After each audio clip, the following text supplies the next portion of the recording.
It is the Awesemo MLB Strategy Show with a little bit of new music. Jordan called me off guard there. Wasn't expecting the new tunes to intro, but hey, happy to have it. 14 game slate today, or 15 game slate actually. Lots of teams playing today, lots going on. So we're just going to jump right into this. Don't want to waste too much time here. But first, Adam, how are you doing today? And just quick overview. How did last night go for you? Yeah, doing pretty well. Last night didn't go too well. It wasn't horrible. Could have been a lot worse. Orioles came through, ended up heavy on the Mets too, because we thought Luzardo was going to get a lot of ownership. They were pretty disappointing.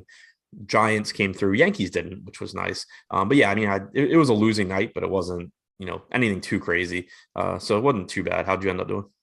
I was setting up well until the DeSclafani was the fourth or fifth inning where he pitched really well the first few innings and then just got his absolute face kicked in the middle innings against the Diamondbacks. So I had some pretty good high-end lineups that were looking good with a DeSclafani in them, and they fell back in a big hurry. And then it didn't help the Giants scored a bunch of runs after that. But I watched a lot of baseball games where I'm generally rooting against the chalk more than I'm rooting for my lineups. So just early on in the day, I was like, oh, this is going great. The Yankees aren't doing well. Andrew Heaney's getting hit hard. And then the Rays didn't score runs. I had DeSclafani, he didn't pitch well. So it ultimately didn't end up mattering because the guys that I like didn't do all that well either. But it wasn't like I totally got my ass kicked on the night. It was just like gave into rake. So, hey, it is what it is overall over the course of baseball season. Those aren't the worst slates where it's just like, hey, I was down like 10% for a baseball slate. But today we have some of the same spots to talk about, opening with the Baltimore Orioles at the New York Yankees. We saw the Yankees beat an uber chalk play yesterday. It made sense on paper, right? The Yankees had a good matchup against Jorge Lopez. They had a high implied run total. But one thing that we had picked up on yesterday, it's something that's happened a lot with the Yankees this year, is they were just projected for way too much ownership relative to their odds of being a top stack. And we kind of have more of the same today, where the Yankees today have one of the top negative leverage scores on FanDuel. Over on DraftKings also, similar type of situation where we have the Yankees projected for 9.1% ownership, 6.7% chance to be a top stack. So it's not as egregious as it was yesterday, but they are looking a little bit overowned again. Yeah, and I do think this is a better spot for them as well. We've talked about it before. Jorge Lopez, he has his issues, but he's got good stuff. I mean, the guy throws 97, 98 miles an hour. Curveball has improved as the year has gone on. Alex Wells doesn't have anywhere close to the same stuff Jorge Lopez does. So it's not to say the Yankees can't fail here, because clearly they can. It's baseball. But I do think this sets up as a better matchup for them than yesterday's did. It is also nice, they are going a little bit overowned, like you said, but just because it's a 15-game slate, the raw ownership numbers are a lot lower than they were yesterday. So I still think probably not a team that I'm getting tons of full stacks of, because they are going a little bit overowned. But I do think it'll be a little bit easier to get to these guys as one-offs or mini stacks today, just because instead of getting, 25, 30% owned, I know in some higher stake stuff yesterday in the 1,500 on DraftKings, Aaron Judge was 49% owned. Anthony Rizzo was 44. Like, I don't think you're going to get anything crazy like that today. So it'll make it a little bit easier to get to the Yankees at least.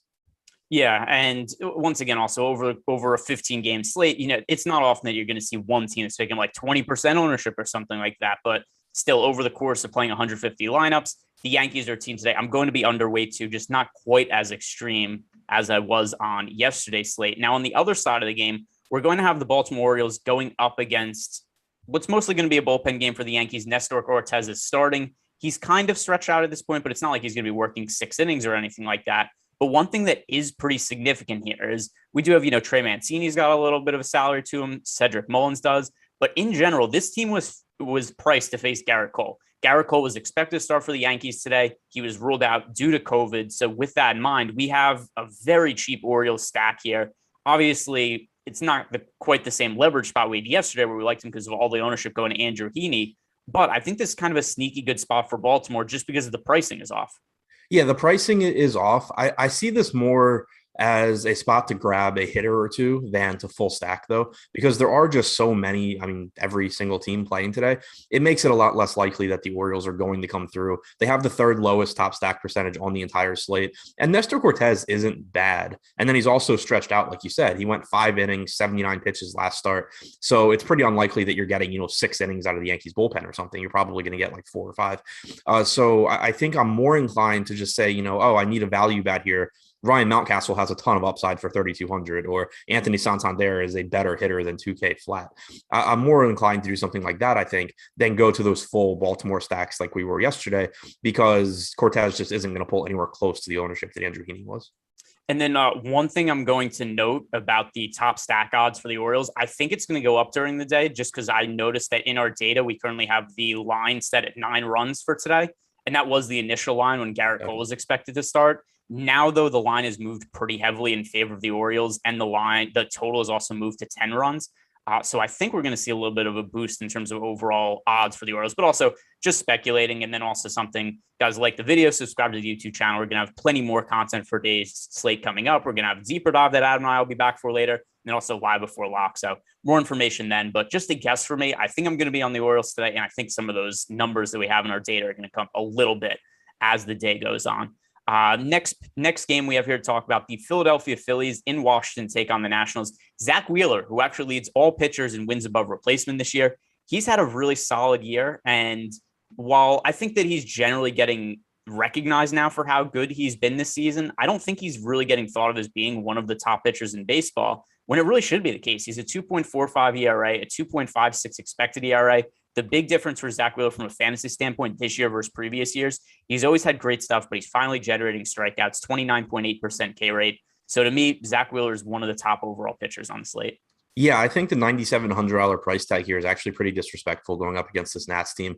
When you consider that Walker Buehler against the Astros is $1,200 more expensive, Tyler Mahle is $3,000 more expensive, it just doesn't make a lot of sense to me when you're getting this Nats team that essentially has Juan Soto, Josh Bell, and a bunch of AAA players. Zack Wheeler, like you said, has been one of the best, or arguably the best pitcher in baseball this year. He goes deep in the games. He strikes guys out, has the highest strikeout percentage on the slate at 29.8%, 2.7 xFIP, 0.58 home runs per 9, a 24% K minus BB percentage leads the slate as well, not walking guys on top of striking out a bunch of guys. Just a really, really good spot for him. And the other thing that is always nice about Wheeler is, all pitchers in baseball are going to just have starts that they don't really have it. And we've seen a few of those recently from Wheeler. Looking back over his last four earned runs against the Cubs, 4 against Miami, 1 against Atlanta, 3 against the Nats. But he still... The Phillies just leave him out there. He threw 97 pitches in the start against the Cubs, went 5 2/3, ended up going 6 against the Marlins, threw 101 pitches, 7 against Atlanta, 7 against Washington. The point being that it's nice knowing that unless he just completely implodes, the Phillies are going to let him just work through whatever difficult innings he has, and he's going to give you some semblance of a floor. Do you want, 13 or 14 fantasy points at $9,700? Of course not, but it does make you feel a lot better than, for example, Andrew Heaney yesterday, where he has, the one inning where he's bad and the Yankees are just like, get the hell out of the game. The Phillies don't do that with Zack Wheeler. So it makes the floor a little bit higher than you get with some other pitchers. Yeah, and to back up that point, and that's the main reason he actually leads all pitchers this year and wins above replacement. He's averaging about 7 innings per start. He's made 21 starts this year, 139 innings pitched. So, he's been a guy who's generally worked very deep into games. The price point is off on him. He's picking up a lot of ownership right now, but I don't mind it at all. The price point is wrong on DK. It's a little more favorable on FanDuel, but he's still overall my favorite pitcher to pay up for. This is a pretty weak in Nationals lineup. So Zack Wheeler is somebody that I'm going to want to be getting to for sure. On the other side of the game, Patrick Corbin is going to be starting for the Nationals. Now, Corbin was once a really good starting pitcher. He's just not that guy anymore. So Patrick Corbin, there were times early in the year where I took some shots on rostering him. We're just like, hey, maybe he's going to rediscover it and bounce back. But overall, over the course of the season, 5.78 ERA, 5.82 expected ERA. I get the Patrick Corbin still has name value, but he's just not a good pitcher anymore. Yeah, and it's a relatively difficult spot here against Philly. It'll be a more difficult lineup if Rhys Hoskins is back, but you do still have Gene Segura, you have JT Realmuto. Harper obviously can hit anyone. So it's You definitely want Hoskins in there if you are looking to attack Corbin. But like you said, he has struggled this year, particularly with right-handed bats. He's only struck out 15.5% of right-handed hitters. He's allowed a 219 expected ISO.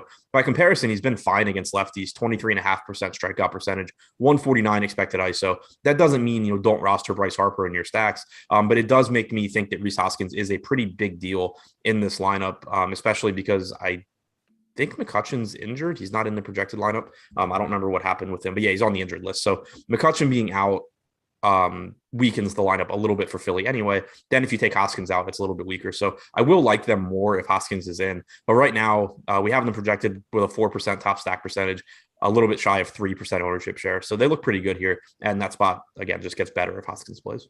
Yeah, and the other big thing here with Patrick Corbin, a career worst 20.2% home run to fly ball rate. So a lot of balls hitting the air against him have been going out of the ballpark. Next game here, the Cleveland Indians on the road to take on the Toronto Blue Jays. Zach Plesac is going to be on the mound for Cleveland. He has very much struggled to generate swing and misses this year. Hyun-Jin Ryu is on the other side of the game for the Toronto Blue Jays. Now, starting with Ryu, he's been a pitcher that I've really struggled to nail down this year. There's been times where he's stepped up and he's had pretty good outings. He just always seems a little bit too expensive. Like, regardless of whether he pitches well, pitches poorly, DraftKings, FanDuel, they always kind of seem to have this guy around the 9K price range. Favorable matchup against Cleveland, but just looking at this spot, it seems like one, I'm not going to be on Ryu and I'm not going to be on Cleveland offense either. Yeah, that's how I see it too, especially because right now we have Ryu actually projected to get 13% ownership on DraftKings. I wouldn't be surprised if that comes down throughout the day. There are a couple of pitchers that I see that are getting less ownership than I think they'll actually get. But either way, it's just, if even hypothetically, let's say Ryu's not getting ownership, it would still be a spot where on smaller slates, I'd be interested, but on a slate this big, you're just going to be able to find enough pivots that I don't think I would really need to get there. He just doesn't offer the same strikeout upside as so many other pitchers on this slate. He's only struck out 20% of hitters this year. He's a good real life pitcher. There's no real issue with him, but I just don't really feel the need to get to him with or without ownership. And if the ownership's coming in where it is right now, 14% ownership, only an 8% chance of being a top 2 pitcher, then it's pretty easy to stay away. But like you said, he doesn't give up a ton to opposing hitters either. And the Indians lineup isn't very good. I'm never opposed to grabbing, Jose Ramirez or Franmil Reyes as a one-off or a two-man. But outside of that, I just don't really see much reason to be getting to the Indians. And then what are we going to make of the Toronto Blue Jays offense here? Because Zach Plesac, he's not bad or anything like that. He's a pretty middle-of-the-road pitcher, 4.26 ERA, 4.07 expected ERA. The one thing that really stands out about Zach Plesac, if you look at his numbers this year, is just the lack of strikeout stuff, 15.9% strikeout rate. So Zach Plesac is a guy who, against a potent offense, it's always a little bit of a concern for me. Not that we would roster Plesac in a spot anyway, but in terms of the offensive upside, we don't have the Blue Jays with a very high top stack odds, but I think that they're maybe have a better chance going off just because it's an offense with so much power, and Plesac does not generate any swing and misses. Yeah, I think I've mentioned before, like those are some of my favorite spots to target when you get an offense that has a lot of power, or hitters specifically that have a lot of power, but they also have a lot of swing and miss to their game. And then they're facing a pitcher that doesn't get swings and misses. You just, I love taking my chances on guys that hit the ball really hard when they hit it, hitting more pitches. And Plesac hasn't been getting strikeouts this year, like you said. He also hasn't done a great job of limiting the power against him. He's allowed a 188 expected ISO to righties, 209 expected ISO to lefties, and so 1.57 home runs per 9. So sometimes you get pitchers like, for example, Chris Flexen last night, where they don't strike out a lot of guys, and I still want to take my chances on the hitters that they're facing, but they've at least shown the ability to get soft contact and manage what happens when the hitter hits the ball. Plesac hasn't really even done that. So it makes the Blue Jays look really good to me. Kind of surprised that the top stack percentage isn't higher. Maybe that comes up throughout the day, but I think it looks like a really good spot. They're also expensive, so I would imagine the ownership stays low or relatively low, regardless of what happens with the top stack percentage throughout the day. So I do really like Toronto here. Yeah, and then one other thing I'll add here is if you do check out the top props tool that we have over at Awesemo.com, Zach Plesac's strikeout prop today is listed over under 4.5 strikeouts. That is a 68% chance of hitting the under. And if you look at Plesac's recent starts, 4 strikeouts, 3 strikeouts, 3 strikeouts, 4, 1, 4, 2. The last time that he had more than 4 strikeouts in a game was May 7th against the Twins. So 4.5 strikeouts against this Blue Jays offense. I do not think it's very likely that Plesac gets to 5 strikeouts. So I think that is not a bad bet to be on the under there. And then also, if you guys are looking for some prop bets to place or just any baseball bets in general, go check out oddshopper.awesemo.com because that's the best way to shop odds. Anything that's available in your area, compare odds at different books. That's one of the best ways to find value in sports betting. Next game that we have here on the slate, it is Kenta Maeda on the road in Cincinnati. Tyler Mahle is going to be on the mound for the Reds. So let's start with Mahle because he was a guy that I was rostering a whole bunch at the beginning of the season. And while I still think the strikeout upside is there, His spin rate has taken a pretty big hit ever since the crackdown in pitcher substance. Also, his control has been a massive issue. So recent outings for Tyler Mahle, he's still striking out guys, but the issue is with the walks. It's over the last 5 starts now: 4 walks, 4 walks, 3 walks, 4 walks, 1 walk. So he did only walk 1 guy last game, except in general, it's been hard for him to accumulate a lot of outs and a lot of strikeouts just because the walks have been upping his pitch count pretty quickly. Yeah, this is like a specific point that we don't talk about a whole lot with DraftKings scoring specifically, but it does show up with someone like Tyler Mahle when they become really, really expensive, because it just, for him to actually get that score that you really want at 10K, especially on a full slate with 15 games, he needs, not only does he need to be efficient to get deep into games, which walks hurts, but you're also losing 0.6 of a point every time he walks someone. And he's got almost a 10% walk percentage this year, 9.1%. His K minus BB percentage is good at 19.1%, but it's still not as good as Dylan Cease. It's not as good as Sean Manaea. It's way behind Zack Wheeler when you look at some of these other pay up options tonight. And so it kind of, it's not a huge deal, but it does just, sort of pull back what you can expect from him on DraftKings when he's this expensive. I love going to him when he's in that, $8K to $8,500 range, because the strikeout stuff is so good. But at 10K, I think it's pretty difficult to get there, especially when, for one, we have him pulling 26% ownership right now. He's more expensive than Zack Wheeler. Walker Buehler's, I think, a better overall pitcher. And then you have a pretty strong mid-range of guys that have plenty of strikeout stuff as well. So with Mahle, the biggest argument in his favor is he strikes out a lot of guys. But this slate has plenty of pitchers that also strike out a lot of guys and have flaws just like Mahle does. So I think especially if the ownership holds where it is, it's going to be pretty tough for me to get to the field there. Yeah, I don't think I'm going to be on Mahle if he's at this kind of ownership. I mean, picking up ownership is going to be about a quarter of the field's lineups. That's problematic for me. I have to assume it's going to go down, but maybe not. This is a really bad Twins lineup ever since the trade deadline. There's still some power upside there. And then also they're moving into the National League where they're going to lose the DH and be having a pitcher in the lineup instead. But on the flip side, with all this ownership going to Mahle, and there is power in the Twins offense, I don't think they make for a bad leverage stack. Yeah, right there with you. Their lineup is weaker. Like, they have worse hitters, but they do still have power. Kepler has power. Rooker has power, even though he's an unproven hitter. Garver, Larnach, Sano, Donaldson, if he's in the lineup. Like, these guys all still have power, even though they're not the best collection of overall hitters.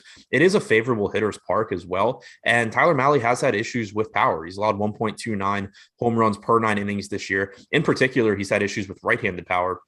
He's had pretty drastic reverse splits this year, which is kind of weird, but 31.8% strikeout percentage against lefties, sub 100 expected ISO, whereas against righties, he struck out 25% and he's allowed a 183 expected ISO. So that's not saying don't roster Max Kepler or a cheap Larnach or Polanco, but it is saying, maybe don't shy away from guys like Rooker, Garver, Sano, Donaldson if he's in the lineup.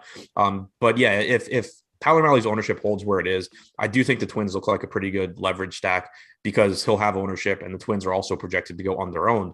If Tyler Mahle by, the deeper dive is down to like 10, 11%, I'd still have some mild interest in the Twins because of the park and the low ownership, but it would definitely scale back quite a bit because you wouldn't be getting the same leverage on Mahle. And just because I don't like him doesn't mean there isn't a pitcher I don't like in this game, because Kenta Maeda I actually think does make for a pretty solid play. He got off to a really slow start to open the year. Also spent some time on the injured list. So maybe he was pitching hurt at the beginning of the year because he's been much better over his last handful of starts. But Maeda's picking up almost no ownership today on DK, only 4%. And if you look at his recent outings, especially the control has been much better. He's only walked, 5 guys over the course of his last 5 starts, and his strikeouts in those outings, 10, 7, 8, 6, 5. There's been some easier starts in there. I mean, he's pitched against the Tigers 3 times in his last 4 starts. But even so, it's a really positive sign for me to see Kenta Maeda actually throwing strikes now, generating strikeouts, not walking guys. So considering the low ownership, I'd much rather be on Maeda than Mahle.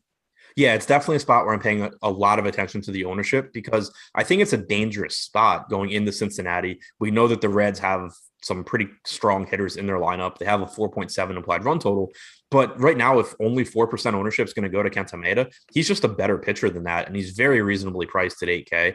24.6% strikeout percentage for the entire season is good. And then, like you said, he's picked it up recently. So I do have interest in him at that cheap price tag. I mean, he's a pitcher that we've seen on a lot of slates recently at the same price point, granted in matchups against teams like the Tigers, but you've seen him pulling 35, 40, 45% ownership, depending what stakes tournaments you're playing. The difference between a team like the Tigers and the Reds is not that drastic. It's obviously there's a difference, but they're still major league hitters, and the upside is still there for Maeda. So that's another pitcher ownership spot that I'll be paying a lot of attention to throughout the day. Yeah, and it's always a little bit of an interest for me whenever we get an American League pitcher traveling to the National League, just because that should mean a little bit of an uptick in strikeout rate, even though it's a road matchup. So Kenta Maeda at this current ownership is actually one of my favorite GPP pitchers on the slate, and while most of the field is going to be on Molly here, I'm going to be on the other side with Maeda. Next game on the slate, these are two pitchers that we are not going to be interested in all likelihood, unless I am just putting words in your mouth that aren't true. But Garrett Richards against Willie Peralta, Red Sox, Tigers. Richards has very much struggled over the last couple of months. Willie Peralta on the other side, I actually think he's kind of okay as a pitcher, but I just don't want to go anywhere near him when he's going up against the Boston Red Sox. So between the two offense in this game, which of them do you like, if either? Definitely the Red Sox. They're just, obviously hands down better than the Tigers are. Willie Peralta too. I mean, we've seen some good starts from him this year, but it still doesn't make a ton of sense to me. 13.9% strikeout percentage, 9.1% walk percentage, terrible differential there. 1.55 home runs per 9, 4.95 xFIP. I think you just see him kind of fall off the face of the earth as things go along. He had a bad start last time out against Minnesota, but even in that one, he started out pretty good, and it was just like, wow, he's going to do this again. And then he got lit up the second time through the order. So that's back-to-back bad starts for him after his good start to the season. But I think he probably struggles again against Boston. Right now, they're getting some ownership at about 7%, but about an 8% chance of being the top stack. I think they're in a really good spot. On the other side, I'm pulling it up now because I had forgotten to look, but I wanted to see what Richards was doing last game with that changeup. He only threw it 12% of the time. He had thrown it 24% to start before that. The way I'm viewing Garrett Richards right now is that I still don't think he's very good. Like, I still think he's a mediocre pitcher, but I don't think he's quite the gas can that he was over that stretch when the foreign substance crackdown started, because he has added a 90 to 91 mile an hour changeup that has a lot of movement on it.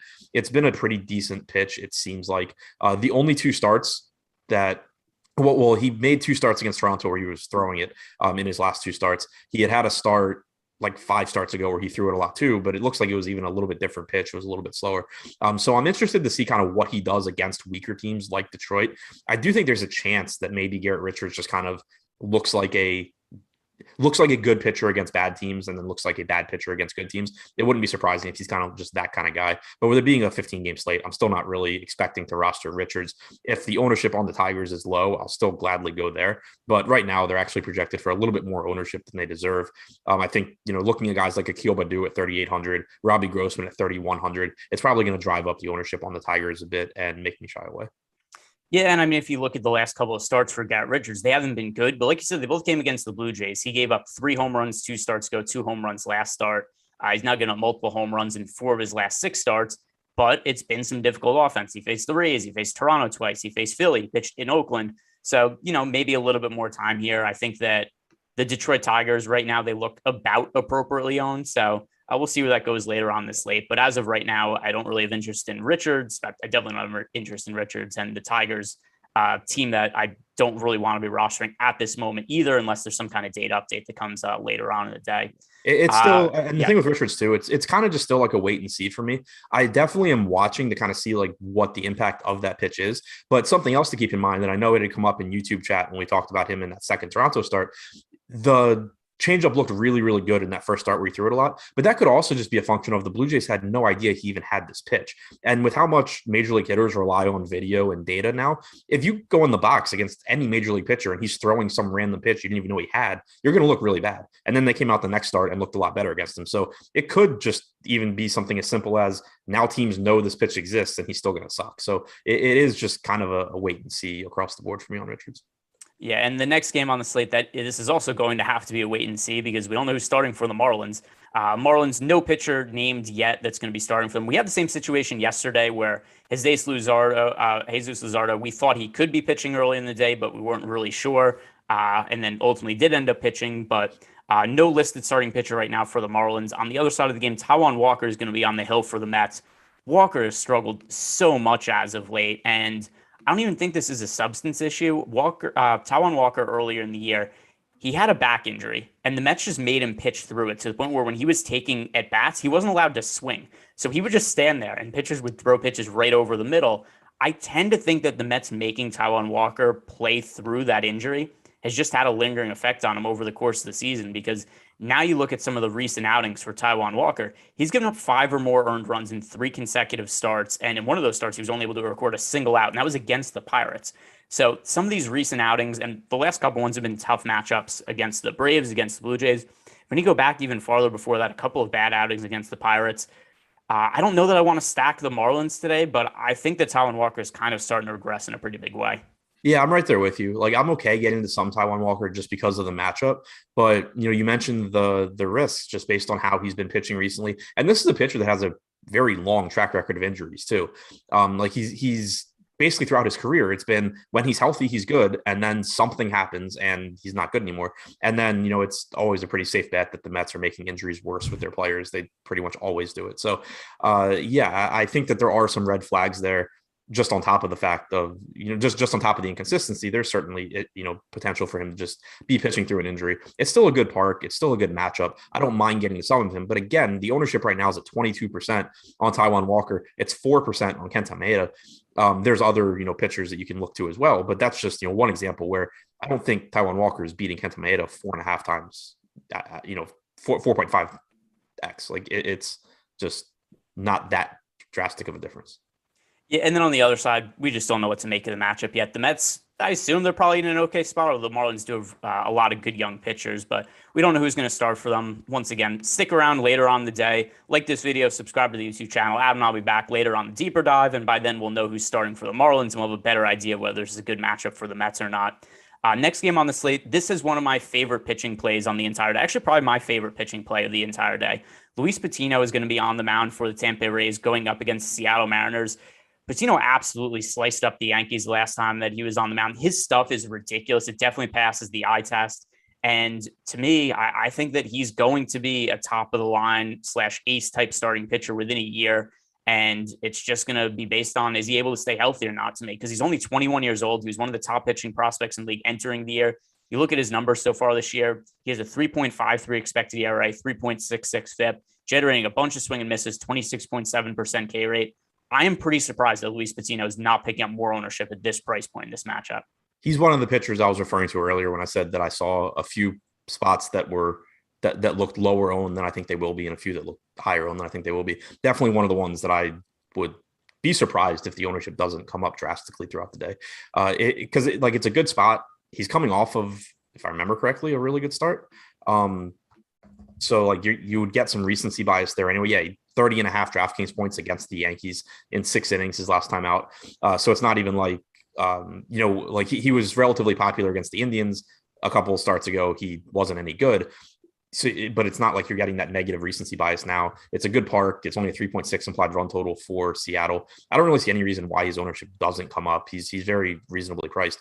All that being said, I still like going to him here. He threw 97 pitches last start, 98 to start before that. And actually that Indian start was a start that, even though he struggled, the fact that the Rays gave him that long of a leash actually made me feel really, really good about Pitino going forward, because Tampa Bay is a team that typically doesn't give their pitchers that long of a leash. They let him pitch through a lot of stuff. They let him get up to 97 pitches, despite the fact that he had some rough innings. So I just feel good about him going forward. Like you said, the strikeout stuff's really good. He's a top prospect. I don't really have any issues at all with Pitino here at this price tag. Yeah, and even that matchup against the Indians, he was kind of done in, I think it was the second or third inning, 2 outs, he had a 2-strike count on Franmil Reyes and just hung a breaking ball that Reyes hit out for a 3-run homer. That was really his only mistake of the game. Obviously, it was a costly one, but on the whole, I think he's going to be a really good starting pitcher. The stuff is ridiculous. So Give me Luis Pitino, and I think he's somebody who should be at least double the ownership of what he's currently projected for. So if the slate locked right at this moment, and we still have 8 more hours to go until the slate locks, Pitino would most likely be my most rostered starting pitcher because that's how high I'm on him, and the price point is just incorrect. Other side of the game, it is Yusei Kikuchi on the mound against the Tampa Bay Rays. Now, the Tampa Bay Rays, they did us kind of dirty yesterday. They didn't really get anything going at all. Randy Arozarena accounted for basically all of their offense. Today's spot against Yusei Kikuchi, I kind of like Kikuchi as a pitcher too. This isn't a spot where I'm willing to roster him, but I'm not going to stack the Rays against him either. Yeah, and I do think, and again, not a guy that is probably necessary to roster, but another guy in that Taiwan Walker price range that I think shouldn't be getting 1/5 the ownership of Walker. Kikuchi does come in with a 26.7% strikeout percentage this year, 3.37 xFIP. The only real issue he's had is he has had home run issues, 1.65 home runs per 9, a 186 expected ISO to right-handed hitters, 175 to lefties. So he's just one of these guys where you see him get strikeouts, but then he makes a mistake or two, and it comes back to bite him. Tampa Bay doesn't look like a great stack to me. I do think using some of them as one-offs, Nelson Cruz, Yandy Diaz, Randy Arozarena, I think one-offing those guys gives you some upside, but as a full stack, I don't see a whole lot of reason to go to Tampa Bay here because Kikuchi's not getting ownership. Tampa Bay, while they are under-owned, they're also one of the lower top stack percentages. It's a tough park to hit in. I'm more inclined to just kind of try and find a home run against Kikuchi. All right. Next game we have here, it is the Texas Rangers against the Los Angeles Angels. So this game is going to be played in Texas. Jordan Lyles on the mound for the Rangers, Jose Suarez on the mound for the Angels. So starting with Suarez, I don't really think he's a particularly appealing pitching option, but I don't want him to stack the Rangers either, basically ever at this point in the season now that Joey Gallo is gone. So both sides of that part of the equation, I don't really think are going to be in my player pool. Yeah, I will say I think Suarez is probably the cheapest option on DraftKings that I would feel remotely good about. Not to say that in 150 lineups, I won't have some other garbage pitcher too, but like when you just kind of go down the list, I think Suarez at 6K, like he's better than Lyles. He's better than Wells. I'd rather roster him than Freeland and Coors. So, and it is a good matchup. So like I could see in tournaments how you kind of just end up with a little bit of 6K Suarez. He's not a terrible pitcher. He did throw 88 pitches his last time out. The Rangers are extremely bad, but 30 teams going, there's going to be a lot of pitchers that I feel better about. And then on the other side, Jordan Lyles against the Angels. Jordan Lyles has actually had some decent starts as of late. There have been a handful of slates over the last couple of weeks where I've targeted Jordan Lyles as a pitcher, but the reason has been because he pitched on like 5-game slates where he was like 5% owned and he was cheap and there wasn't other cheap pitching options. For today, I don't really see a need to get to Lyles. And then on the other side, the Angels, a low priority stack, 1.6% ownership. So I think they have better odds of being in the optimal lineup than what their ownership is. But there aren't really any individual hitters I want to get to other than, of course, Shohei Ohtani. Yeah, Lyles, I think, is like he shouldn't be $5,100. He's a fully stretched out major league pitcher. He should be 6K. But other than that, there's no real argument for me on a slate this big to go to Lyles. I guess it would be similar to the Suarez one where if for whatever reason 6K doesn't cut it, I need to save another 900, then whatever, I'll suck it up with Lyles. But there's no ringing endorsement there. Nothing that makes him look good. Strikeouts aren't a big part of his game. He struck out 18.5% of hitters this year, 2.08 home runs per 9. The Angels, not the best lineup, but they do still have some power. Obviously, Shohei Ohtani is going to look great. Justin Upton is fine. Max Stassi's fine. I'm probably still going to have more Brandon Marsh than I'm comfortable with just because he's cheap, even though he appears to suck right now. But yeah, it's just, I don't love the Angels. I don't really want to get to Lyles. I'll probably have a little bit of both in 150 max, but just nothing that I expect to be a big part of my day. Yeah, Brandon Marsh is still one of the top overall prospects in baseball, but we see this all the time with young hitters. They might have a lot of success in the minor leagues, get called up, and then just struggle. So Brandon Marsh, just one hit in his last 7 starts. That's not great. He has drawn a couple of walks. Maybe that's a little promising, but as of right now, does not seem quite ready for the big league level. We saw something really similar happen with Joe Adell last year when he got called up for the Angels, where he just struck out a ton, didn't make contact, and hasn't really been part of the lineup ever since then. So hitting the hell out of the ball at AAA though. Yeah. Well, and then right now he's like a quadruple A player. He's too good for the minor leagues, but not good enough for the major league. So still believe in the power upside, but that is a different conversation for a different day. Next game he is back on the Angels, though. So if he's in the lineup today at 2K or whatever he is, he's definitely a guy to target in tournaments. I didn't even realize they called him up. I only did because like the original Angels lineup yesterday had Adele, and I needed to decide if I was going to swap my Upton to Gosselin or Adele. And then like 5 minutes later, they came out with a different lineup that didn't have Adele. But yeah, he's August. Yeah, so yesterday they called him back up. Oh, well, there we go. Yeah, Joe Adele has no plate appearances. I wasn't sure if he pinch hit yesterday, but has not hit at the major league level this year. But going into last year, at least, was considered one of the top power prospects in all of baseball. Next game on the slate, the Chicago White Sox at home against the Kansas City Royals. The White Sox are one of the biggest favorites on the slate. Dylan Cease, there's been a whole lot of slates this year where Dylan Cease has been at this kind of mid-ish 8K price range, and he's almost always a guy who's like 5 to 6% owned. So I've been overweight on Dylan Cease. I want to say for like 75% of his starts this year. This time is finally different. Dylan Cease is projected for nearly 30% ownership on DraftKings at an 8,400 price tag. Over on FanDuel, Dylan Cease is also going to be relatively popular. 12% ownership for a single pitcher site. So looking at one of the most popular pitching plays on the slate, to me with Dylan Cease, there's still a lot of strikeout upside, but when he's this popular, I just don't think he's quite good enough to warrant this kind of ownership. I kind of think you can just go back and play everything I've said about Tyler Mahle's strengths and weaknesses and then apply it to Dylan Cease. The only difference is Cease is $1,600 less expensive on DraftKings. So it does make him look pretty good. If I have to choose between a 26% owned Tyler Mahle and a 27% owned Dylan Cease, I would go to Cease just because I think he's the one that is priced correctly and actually has a lot of upside at his price point because of his strikeout stuff. He has the second highest strikeout percentage on the slate behind Wheeler, and the salary sort of mitigates some of his flaws, particularly the 9.3% walk percentage. But he is still a volatile pitcher, like you were saying, so the ownership isn't something that makes me feel great. I could see getting around the field on Cease. I think it would be pretty difficult for me to get to 25% on Tyler Mahle. It's just a difference in price. And then it is, a pretty good matchup against Kansas City. Only a 3.5 implied run total for the Royals. So I like Cease more than I like Mahle because of the salary. I think I'll get there. But like you were saying, there's been a lot of slates where he just kind of falls through the cracks and it's like, oh, he's 5% owned. I'm going to end up with 20% Cease. Now I think it's more likely I end up around the field or a little bit shy if he comes in at 27%. Yeah, Dylan Cease, also, he does come into tonight's slate in much better form than Tyler Mahle. So we've seen Cease. He's really kept his walk numbers in check as of late. He's had 2 or less walks in almost every single start over the last 2 months. He's only had 1 start against the Twins where he walked 3 hitters.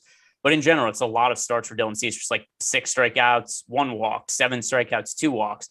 So in general, good strikeout to walk ratio. The underlying numbers all match up with his current numbers. There's fantasy upside because of the K rate. It's just the ownership seems a little bit too high for me right now. I will see if that comes down. But as of right now, if I'm playing somebody in the mid range at our current projections, it's Luis Pitino at his current ownership and by a pretty wide margin. So we'll see where that stands later in the day when we do the deeper dive. But on the other side, it is going to be Kyle Bubic on the mound for the Royals, going up against a really difficult White Sox offense. And Bubic is a guy who struggled a little bit when he got called up last year. It looks like an okay spot for the White Sox, but the ownership's kind of there already. Yeah, the ownership's there. It doesn't really stand out as a spot that I'll be going like heavily overweight on. And Bubic has also been a bit better recently. Granted, he faced the Orioles, he faced the Tigers, then he faced this White Sox team. But 3 straight starts with 6 innings pitched, 5, 4, and 3 strikeouts. Obviously not great, but only 1 home run allowed over those starts. Maybe he's starting to figure things out a little bit. This is one of Kansas City's best pitching prospects. So it's not surprising to see him go from being really bad to being less bad. I still think there's a lot of upside in the White Sox here. 5.6 implied run total. Tim Anderson's got power. Abreu's got power. Basically, the entire lineup's got power. But they are also expensive, especially the guys that you would really want. Anderson at $6K, Abreu $5,500, Moncada from the wrong side of the plate at $4,900. Even Jimenez now is up to $4,300 finally. So it's a team that's priced up. Bubic for the year, 199 expected ISO to righties, 240 to lefties.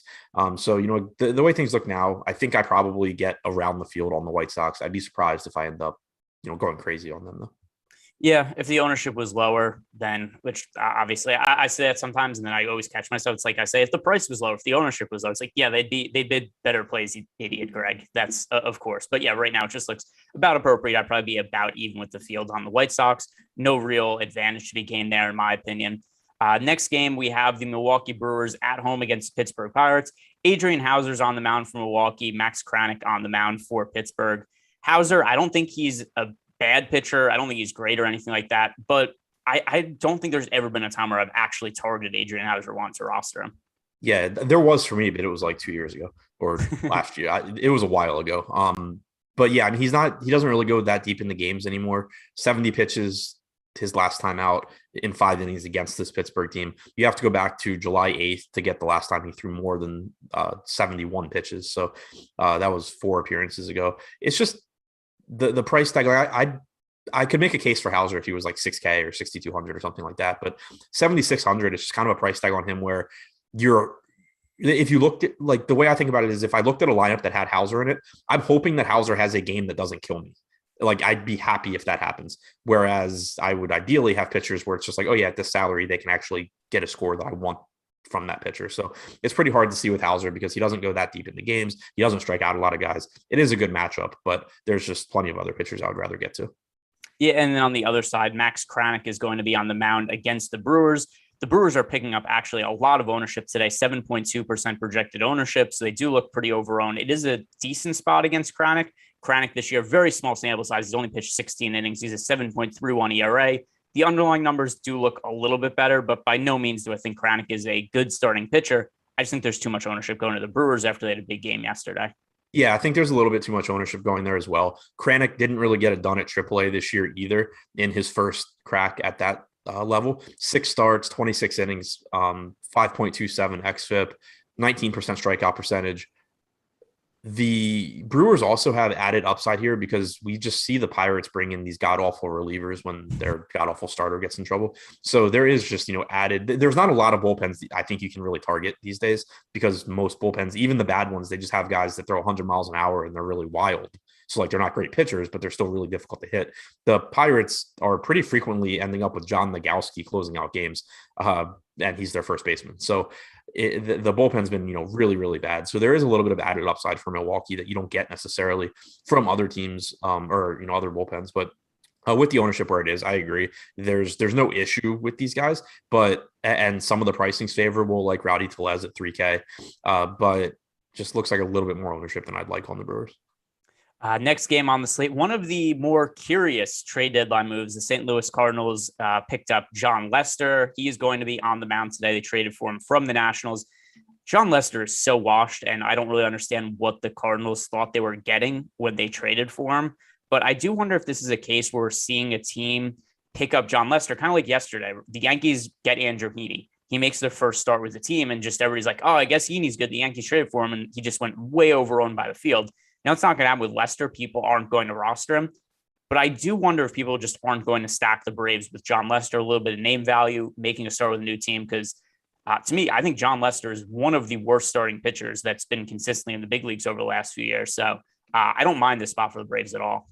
No, me neither. Ownership, coming in around where it should be. But it's a 15-game slate. So once you start talking about these teams getting 3-4% aggregate ownership, it's not a really big concern.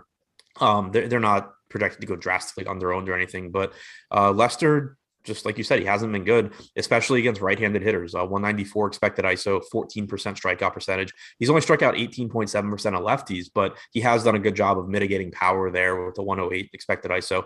But looking to Ozzie Albies, Austin Riley, Adam Duvall, Jorge Soler, who I totally forgot the Braves had picked up, Dansby Swanson, like, suddenly you have a lot of right-handed power in this lineup, and you can't just ignore Freddie Freeman because he's left-handed. So the Braves lineup got a lot deeper. This is a team that up until recently you were saying, kind of, oh, I like with Acuna out. It's like, oh, well, I like Peterson through Swanson 1 through 5. And then you fall off a cliff when you start, having to hope for home runs from guys like Abraham Almonte or Guillermo Heredia.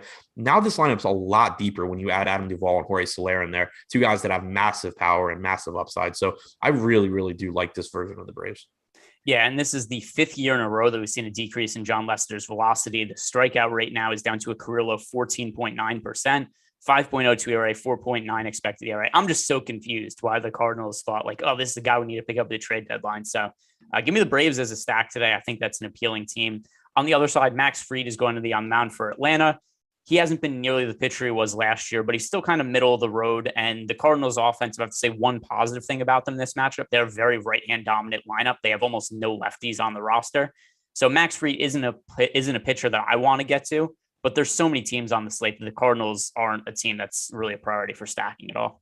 Yeah, it kind of just feels like a no-go on both sides for me. Fried's strikeout percentage drops quite a bit up against righties, from 28.7% against lefties to 22.4% against righties. And that's not really surprising, but he does also still do a good job of limiting power, limiting hard contact. 158 expected ISO, 2 right-handed hitters. I don't have any issue with, a $2,800 Dylan Carlson one-off because he's so cheap, or $3,200 Tyler O'Neill because he has massive power. Even, Bader at 2,400. These Cardinals do have some power and they're cheap, but it's just not a team that I think is in a very good spot against Fried when there are plenty of good spots to attack on this slate. Yeah. And then Eric Johnson chat asked, what is the wins above replacement for John Lester? 0.1. He is the definition of replacement level player. He is almost exactly just a nothing non-contributor. So John Lester, we know what he is at this point in his career, and that is a poor big league pitcher.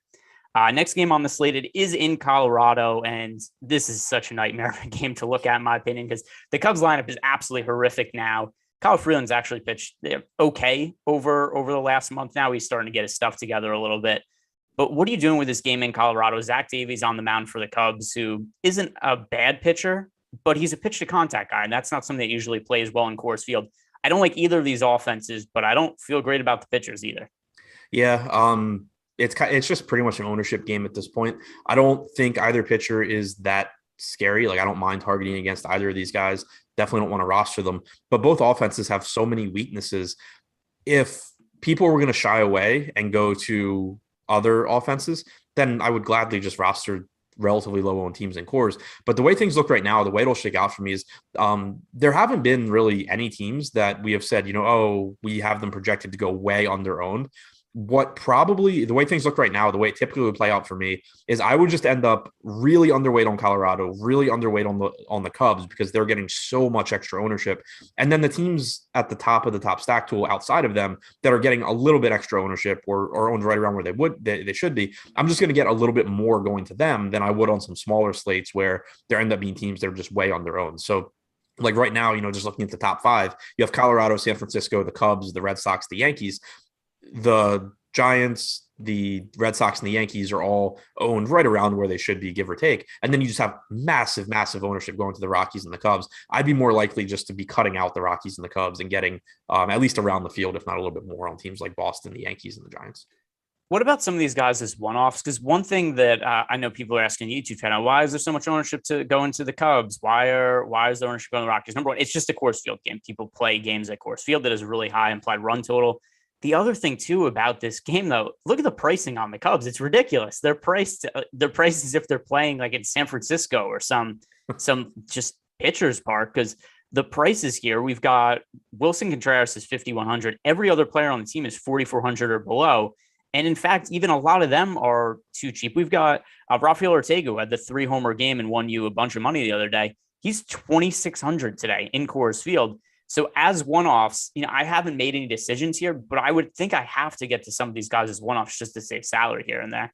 Yeah, I think that's perfectly fine. I know I make the point a lot that even on slates where teams are going really over-owned, if I have a stack that's barely owned, and even better if I have contrarian pitching with it, there's no real reason at that point for me not to just be grabbing like one-offs or two-mans from a popular team, because it's still really easy for that to work out. Teams, even when teams fail, they pretty infrequently get shut out. So like, let's say the Cubs score 3 or 4 runs today. They're not likely to be the team that wins you a tournament if you have a 5-man stack, like a lot of people are going to have. But if you happen to land on the right guy that hits 1 home run or 2 home runs or whatever, the 1 or 2 guys that have a good game, you still are just jumping over those full 5-man stacks while still getting really, really good value. So in lower owned lineups, I have no issue, mixing in some of the Cubs, one-offs or two-mans. Yeah, 4 home runs in the last 2 games for Rafael Ortega. I'm sure, as you remember, 3 home runs in his last start and his last game the Cubs played a couple of days ago. But yeah, it's just the pricing is. I wish the Cubs just priced for Coors Field. I know the players all suck, but it's a Coors Field game. Do we have to leave all these guys at almost min price? I know even if they're replacement level players, they should be more appropriate salaries, just so we get to a point where they don't have to have all this ownership. But on the other side, Kyle Freeland really hasn't been all that bad recently. We've seen him pitch well against the Dodgers, and saw him pitch well recently against the Cardinals. We've seen him pitch well at Coors Field this year also. So Kyle Freeland's recent games, we've now seen him allow 3 or less earned runs in every single start since June 16th. So we're looking at starts also over that stretch. He's had 5 starts where he's allowed 1 earned run or less, and a lot of them have been at home, and a lot of them against tough matchups, against the Padres twice, against the Dodgers twice. Those are actually his last 4 starts. 2 against the Dodgers. He gave up a total of 4 runs in 2 starts against the Dodgers. 2 starts in San Diego against the Padres, only gave up 4 runs in those starts. I kind of am thinking that I don't mind Kyle Freeland as a low-owned SP2 option on DK. Yeah, I'm there with you. I've actually been getting to him his last couple of starts. He tried to win me a tournament last time out, but Joe Musgrove scored 40 points, so it didn't work. But so when we talked about Lyles and Suarez in the Angels-Rangers game, I think those are the 2 guys that you would feel best about amongst the cheap pitchers because they're facing the Angels and the Rangers. They're not playing in Coors. But I think Freeland has one thing going for him in that, 1, he's probably the best pitcher of the 3, just in terms of talent. And 2, with all the ownership the Cubs are getting, if you are going to roll the dice on a pitcher that you have no confidence in, why not do it on the guy that, if he pitches well, is eliminating those Cubs hitters from contention. So I do think I wouldn't be surprised if I get to some Freeland just because I've been getting to him recently anyway at low ownership. And then now you do kind of get the Cubs driving up the appeal for Freeland as well. He's not a terrible pitcher. And the other thing that's nice is it's one thing when you have a pitcher like if Freeland were the Cubs pitcher and he's going in the Coors, I'd be a little bit more concerned just because we don't really know what how he's going to adjust to Coors.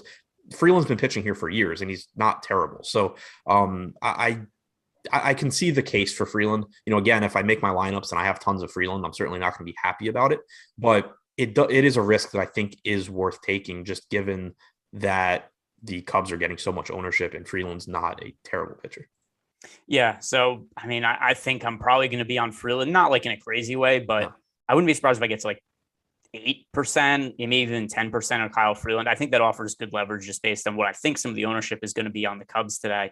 Also, if you guys want access to all of the tools we have over at Awesemo, you can sign up for an Awesemo Plus Platinum Weekly Pass for $29.95. And if you're new to Awesemo and looking to sign up for the first time, use the promo code MLB Strategy Show. That's all one word, all capital letters, MLB Strategy Show. That gets you 25% off your first week of Awesemo Plus Platinum. And if you're only looking to play MLB DFS, sign up for an Awesemo Plus MLB Weekly Package for $15.95. Stop guessing, start winning, join Awesemo Plus today.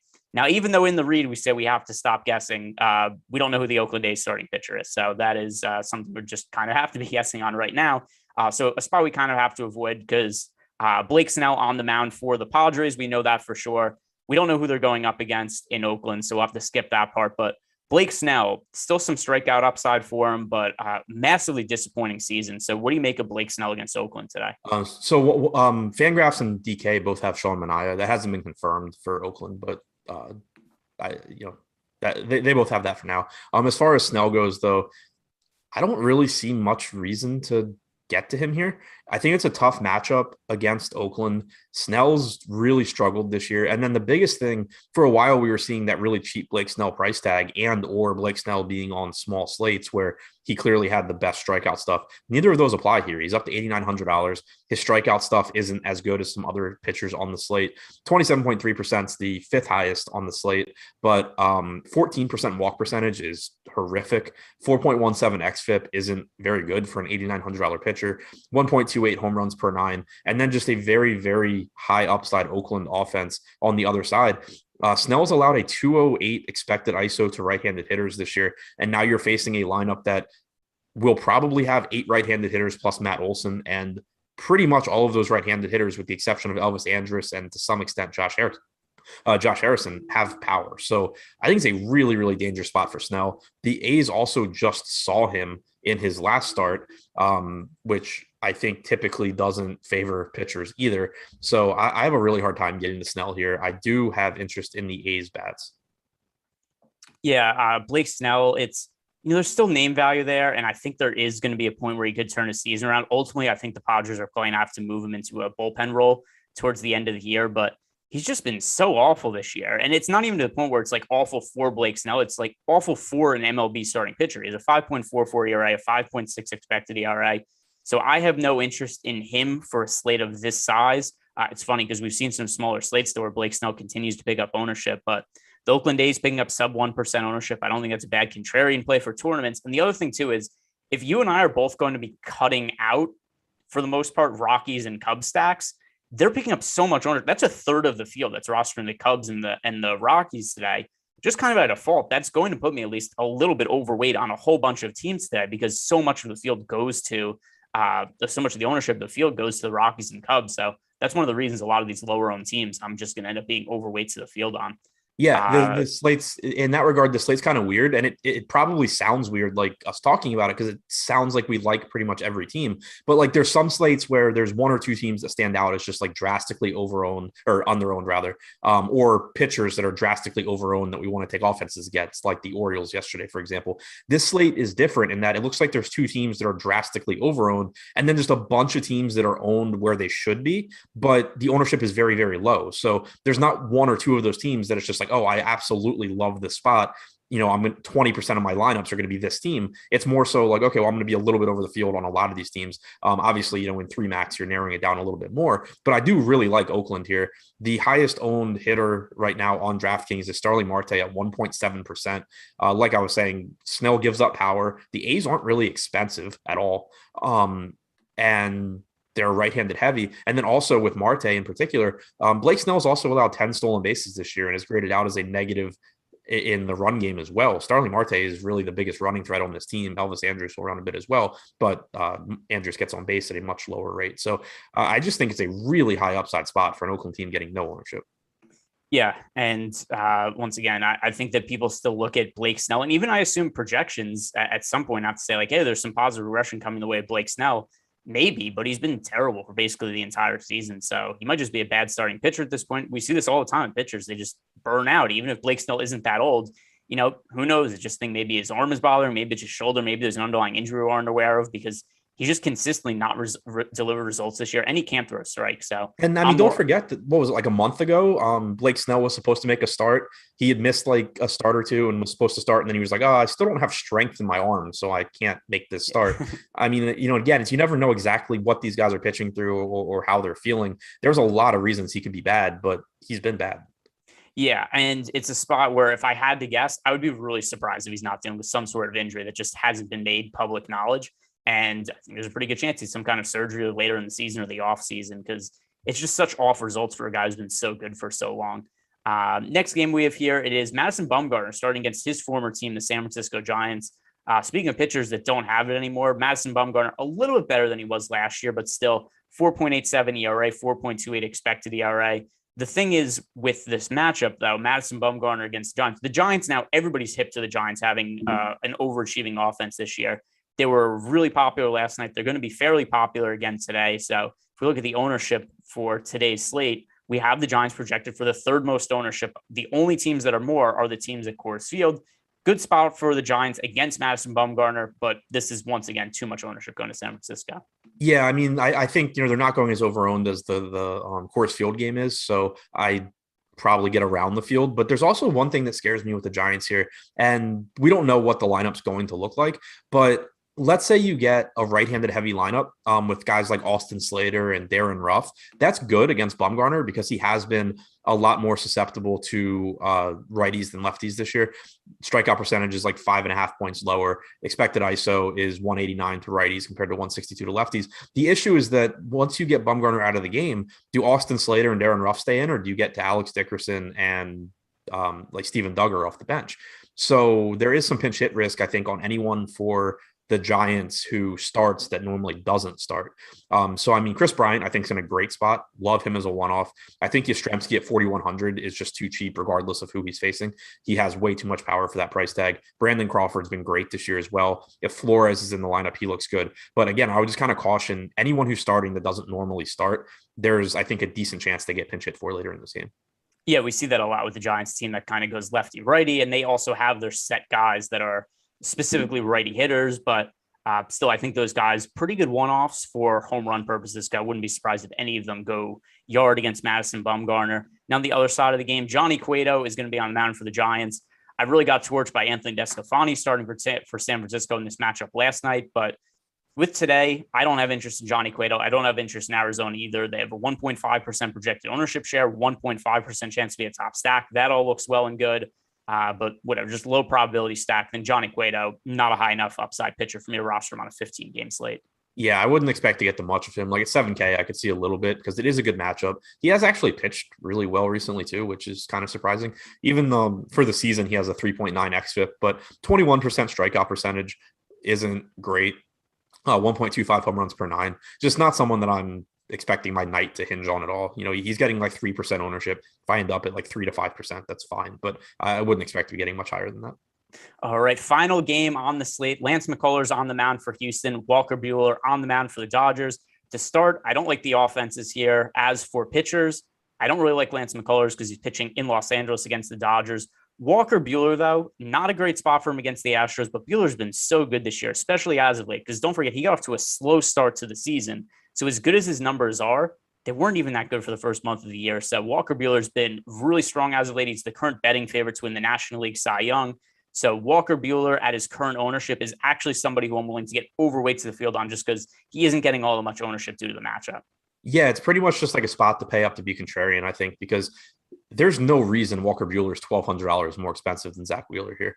Tougher matchup, not as good as strikeout numbers this year, but he's still a really, really good pitcher, getting 11% ownership. There's going to just be some stacks that you build that you have the money left over. So why not take an ownership discount and go to a very good pitcher in Walker Buehler? Kind of the same argument for Lance McCullers. Not a spot where I expect him to have success, but right now he's like the one guy towards the top that is just getting no ownership. We have him at 1%. You know, we have all the ownership going to Tyler Mahle that maybe comes back down. We have all this ownership going to Taiwan Walker for 600 less. If it holds how it is right now, it's certainly not a necessity because it is a really tough matchup, but Lance McCullers is way too good a pitcher for 1% ownership in a vacuum. So I think that's worth pointing out. But again, there's just so many guys at the top here that are in better matchups and or are more consistent than McCullers that it's not a necessity. It's just, I think, worth mentioning. All right, that is going to do it for us, but we'll be back to talk about the same slate later on the day. I have an eye on the MLB Deeper Dive, and then there's going to be MLB Live Before Lock. Also, after that, do us a favor, like the video, subscribe to the YouTube channel so you know when Adam and I are going live to talk about the slate later. We'll have a little bit more updated information. Other than that, have a good day, guys.